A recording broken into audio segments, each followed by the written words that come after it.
जो योगी आदित्यनाथ की जो हिंसक राजनीति है, जो नफरती राजनीति है, जो बांटने की राजनीति है, जो समाज को तोड़ने की राजनीति है, कोई मुख्यमंत्री आप सोच सकते हैं इतने बड़े संवैधानिक पद पर बैठा हुआ व्यक्ति रोज तोड़ देंगे, मार देंगे, गिरा देंगे। अघोषित आपातकाल की स्थिति है प्रदेश के अंदर, अगर कोई बोल रहा है तो उसके खिलाफ कार्रवाई हो जाती है।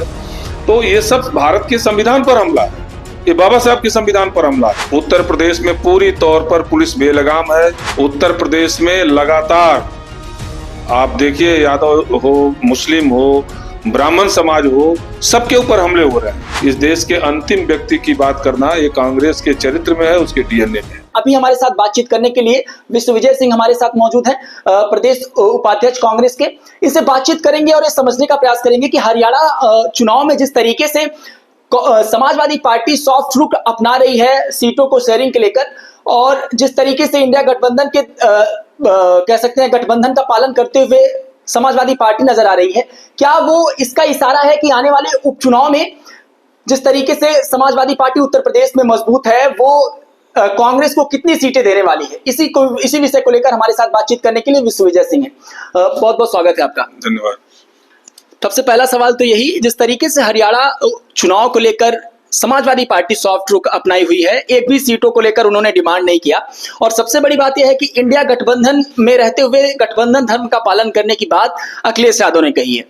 आने वाले उपचुनाव में कहीं ना कहीं ये इशारा तो नहीं मिल रहा है कि जिस तरीके से हम हरियाणा में कमजोर हैं तो सॉफ्ट रुख अपना रहे हैं, उत्तर प्रदेश में हम मजबूत है तो कांग्रेस को उस चीजों के लिए मजबूर करेंगे?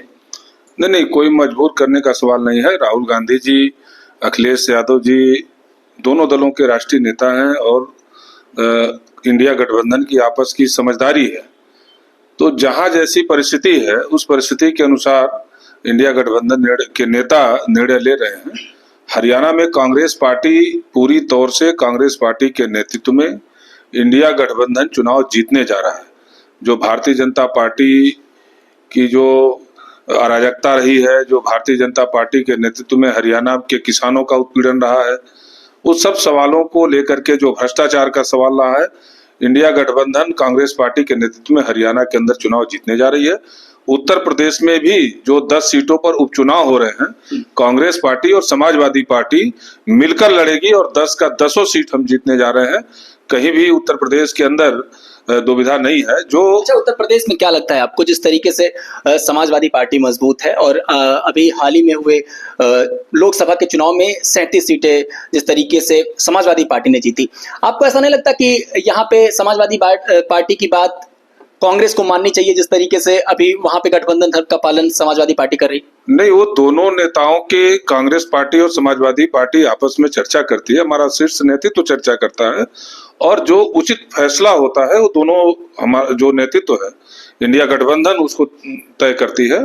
तो उसमें किसी भी दल की कोई मजबूरी नहीं होती है राजनीति में। हम सब मिलकर के वैचारिक आधार पर जो भारतीय जनता पार्टी की जो नफरती राजनीति है, जो बांटने की राजनीति है, जो उत्तर प्रदेश में पुलिस स्टेट के रूप में उत्तर प्रदेश को तब्दील करने का प्रयास है, उसके खिलाफ जो भ्रष्टाचार है, जो भारतीय जनता पार्टी के ही सांसद और विधायक लगातार भ्रष्टाचार की बात कर रहे हैं, तो इन सब सवालों को लेकर के इंडिया गठबंधन पूरी तौर पर तैयार है और इंडिया गठबंधन के नेतृत्व में उत्तर प्रदेश की जनता भी तैयार है भारतीय जनता पार्टी को हराने के लिए। तो कहीं दोनों दलों के बीच कहीं भी कोई दिक्कत नहीं है। दोनों दल के नेतृत्व के स्तर पर, दोनों दलों के कार्यकर्ता के स्तर पर हमारा सामंजस्य है। हम मिलजुल करके भारतीय जनता पार्टी को हराने का काम करेंगे। अच्छा, अभी तक आपको नहीं लगता कि 2024 तक जो राजनीति चल रही थी वो धर्म पर चल रही थी, लेकिन सुल्तानपुर के मामले को लेकर, मंगेश यादव के एनकाउंटर को लेकर अब सियासत जाति पे आ गई है?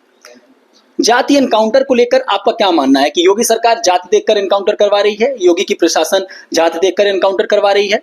और अगर मंगेश यादव मरा तो उसका कारण ये था कि वो यादव था? देखिए, उत्तर प्रदेश में लंबे समय से ये बात लगातार उभर के आ रही है कि जो घटनाएं हो रही हैं, मंगेश यादव का इनकाउंटर सिर्फ एक जाति का सवाल नहीं है, वो उत्तर प्रदेश को हिंसक पुलिस स्टेट के रूप में तब्दील करने का सवाल है। और मैं समझता हूं कि एक लोकतांत्रिक प्रक्रिया में एक चिंता का विषय है। और उत्तर प्रदेश में निश्चित रूप से जिस प्रकार से धर्म के आधार पर, जाति के आधार पर लोगों के घर तोड़े जाते हैं, बुलडोजर चलाया जाता है और जिस प्रकार से काउंटर जैसा भयानक जो काम है, जो जिस काम को अदालत को तय करना है कि कौन दोषी है कौन दोषी नहीं है, उस काम को पुलिस कर रही है, तो निश्चित रूप से एक ये चिंता का विषय है।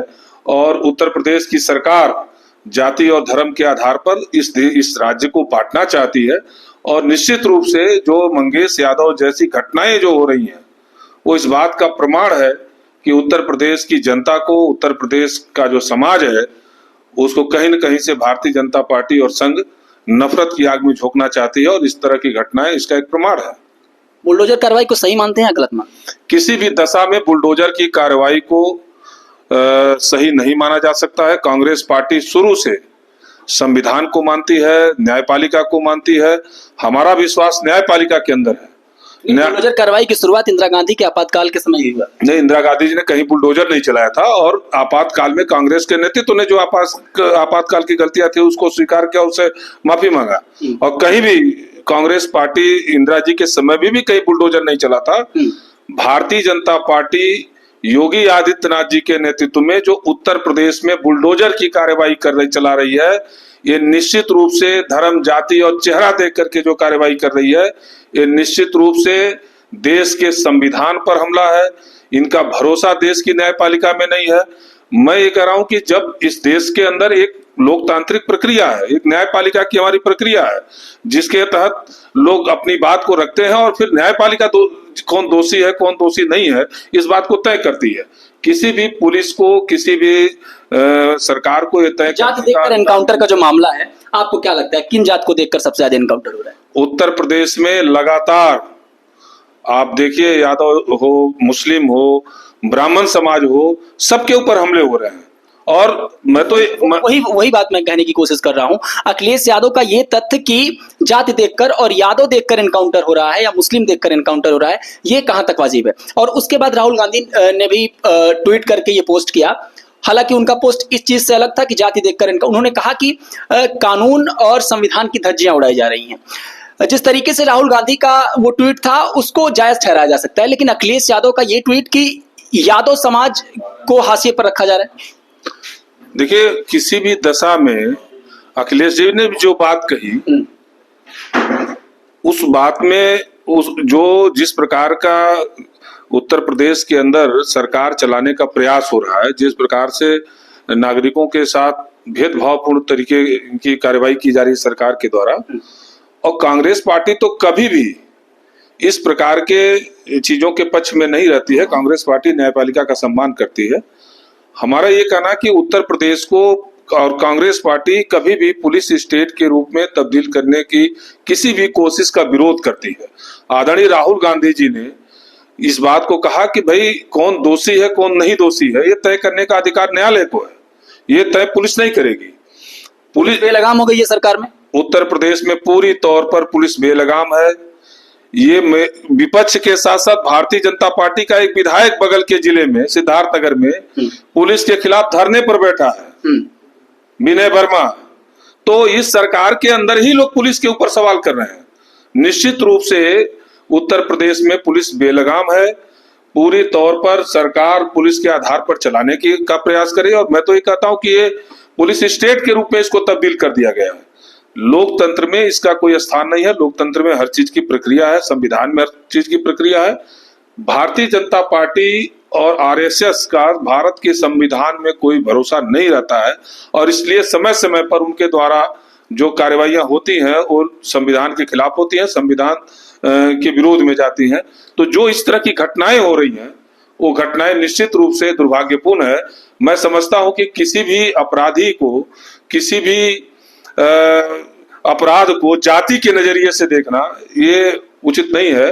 और मैं समझता हूं कि जो योगी आदित्यनाथ जी की सरकार है इस मामले में भेदभाव करती है। वो जाति देख करके, चेहरा देख करके उनका बुलडोजर भी चलता है और उनकी पुलिस भी काम करती है। अच्छा, एक बात बताइए, विश्वविजय सिंह कांग्रेस के प्रदेश उपाध्यक्ष के तौर पर क्या ये मानते हैं कि आरक्षण सही है, चाहे SC ST का हो या फिर OBC का हो? देखिए, कांग्रेस पार्टी की मंशा साफ है। कांग्रेस पार्टी की हमारी जो विचारधारा है कि समाज के वंचित कमजोर तबकों को अवसर मिलना चाहिए। मिलना चाहिए कि नहीं मिलना? अवसर मिलना चाहिए, आरक्षण मिलना चाहिए। बस एक सवाल और, अमेरिकी दौरे पर राहुल गांधी ने एक बात कही, उन्होंने कहा कि हमारी सरकार आती है, भारत मजबूत होगा, उस समय आरक्षण खत्म कर दिया जाएगा। राहुल जी के बयान को गलत परिप्रेक्ष्य में देखने का काम किया। राहुल जी ने कभी भी आरक्षण समाप्त करने के, उन्होंने तो ये कहा कि हम जाति जनगणना कराइए और भागीदारी के हिसाब से आरक्षण का 50% का जो बैरियर है उसको भी तोड़िए, अगर जरूरत है तो उसको भी तोड़ करके जो वंचित लोग हैं, जो समाज के पिछड़े वंचित लोग हैं, उनको देने का काम करें। जातिगत जनगणना की मांग जब विपक्ष में पार्टियां चली जाती हैं तभी क्यों करती हैं? नहीं, कांग्रेस पार्टी विपक्ष का सवाल नहीं है। कांग्रेस पार्टी ने इस देश में हमेशा पिछड़े इस देश में जमींदारी उन्मूलन किसने किया? कांग्रेस पार्टी ने किया। और गरीबों को जमीन बांटने का काम किया। इस देश में बैंकों का राष्ट्रीयकरण किसने किया? कांग्रेस पार्टी ने किया। जिन बैंकों के ऊपर पूरी पूंजीपतियों का कब्जा था, इस देश में आज प्रधानमंत्री आवास की चर्चा होती है। आप याद करिए कि इंदिरा जी ने सिर्फ आवास नहीं दिया, आवास बनाने के लिए जमीनों का भी पट्टा किया, कृषि भूमि का पट्टा किया गरीबों को। तो कांग्रेस विपक्ष में रह करके बात करती है, बात कहना बेईमानी होगी। कांग्रेस जब सत्ता में भी रहती है, और कांग्रेस ने ही इस देश के गरीब, पिछड़े, वंचित, शोषित समाज के लोगों को और समाज के सभी वर्गों के जो गरीब पिछड़े लोग थे उनको मुख्य धारा में आने का अवसर कांग्रेस पार्टी ने प्रदान किया। ये कोई कांग्रेस पार्टी की जो डिमांड हमारे मूल डीएनए में है, इस देश के अंतिम व्यक्ति की बात करना, ये कांग्रेस के चरित्र में है, उसके डीएनए में। 21 अगस्त को भारत बंद का आह्वान न केवल दलित समुदाय बल्कि बसपा और आजाद समाज पार्टी जैसी, अब तो कह सकते हैं कि बड़ी पार्टियां जो है वो समर्थन की। कांग्रेस उसके समर्थन में थी कि 21 अगस्त को भारत बंद हो? नहीं, बंद के समर्थन में हमारा कोई आधिकारिक बयान तो ऐसा नहीं था, लेकिन कांग्रेस पार्टी ने हमारे पीएल पुनिया जी ने और हमारे सांसद तनुज पुनिया जी ने और बहुत सारे हमारे नेता अपने अपने राज्यों की परिस्थिति के अनुसार वो शामिल है बंद में। हम सब लोगों की मंशा साफ है कि इस समाज का जो सबसे वंचित वर्ग है, जो पिछड़ा वर्ग है, जो सामाजिक आर्थिक रूप से कमजोर है, उसको अवसर मिलना चाहिए। और कांग्रेस पार्टी ने समय समय पर उसके लिए प्रयास किया है। आगे भी इस बात को कांग्रेस पार्टी करेगी। आप सोच सकते हैं कि इस देश में जब प्राथमिक एजुकेशन गरीब गांव का गरीब, पिछड़ा, दलित, वंचित समाज का बच्चा और किसी भी जाति का जो ग्रामीण इलाके का बच्चा था 84 के दशक में, कल्पना नहीं कर सकता था कि वो कॉन्वेंट की शिक्षा प्राप्त करेगा। ये राजीव गांधी जी की सोच थी कि देश के अंदर नवोदय विद्यालयों की स्थापना करके और प्राइमरी स्कूल से निकले बच्चों को, जिस प्राइमरी स्कूल में गरीब, पिछड़े, वंचित, दलित और गांव का बच्चा किसी भी समाज का पढ़ता है, उसको हायर एजुकेशन और अच्छा कॉन्वेंट की पढ़ाई देने का काम राजीव जी ने किया। पिछले 10 सालों में शिक्षा का स्तर कहाँ देख रहे हैं आप, जब से नरेंद्र मोदी की सरकार आई? नरेंद्र मोदी ने शिक्षा का बेड़ा गर्क कर दिया। आप देख सकते हैं कि जो नई शिक्षा नीति आई है उसमें इन्होंने कहा कि यूनिवर्सिटीज और जो शिक्षण संस्थान है ये स्वयं अपनी जो पूंजी जनरेट करें, स्वयं आर्थिक स्थिति को अपने आर्थिक जो उनके संसाधन हैं उसको स्वयं पैदा करें। आप बताइए विश्वविद्यालय कहाँ से संसाधन पैदा करेगा? उसको तो सहयोग की जरूरत होती है। कांग्रेस की सरकारों ने उसको सहयोग किया। अगर विश्वविद्यालय संसाधन स्वयं पैदा करेगा तो उसका स्रोत तो विद्यार्थी है। जो महंगी शिक्षा की मार उसके ऊपर पड़ेगी, वो पढ़ नहीं पाएगा। आप देख रहे होंगे कि प्राइमरी स्कूलों को जो निजी हाथों में सौंपने की साजिश हो रही है। चरगावा में तमाम विद्यालयों को इन्होंने मॉडल उसके रूप में एनजीओज को दिया है, तो जिसको लेके प्राथमिक शिक्षक संघ समय पर आवाज उठाना शुरू किया है।